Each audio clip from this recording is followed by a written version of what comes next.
Something positive naman for today, sino sa TV host na super generous. Na-overhear niya kasi ang ilang staff members na nagchichikahan. At dahil sa narinig niya, may generous offer siyang ibinigay.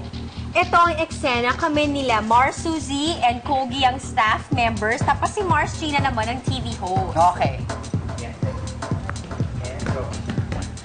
Uy, Camille, congrats ha. I heard na ikakasal ka na. Buti naman. Oo nga eh. Oo nga, buti na lang talaga. Pero ang dami ko pang kailangan kasing asikasuhin. Naku, grabe kaya ang proposal niya sa'yo. Girl, kinilig ako, promise! Ay, doon ka talaga. Kitang hindi mo happen.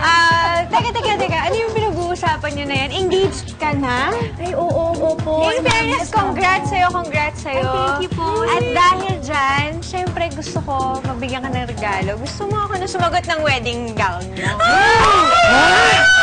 Sagot mo yan! Wow, sobrang generous mo naman! Diba? Sinong designer gusto mo? Si Michael Cinco. Michael Sa Cinco. reception, si Monique Luwilier lang. Monique Kaya ko yan.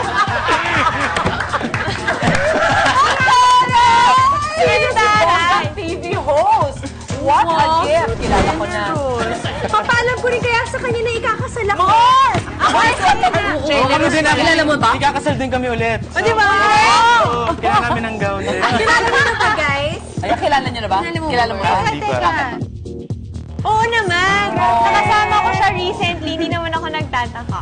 Ako din. I wouldn't be Generous surprised. talaga. Sobrang bait. Actually, pareho sila mag-asawa. Yeah! Wonderful.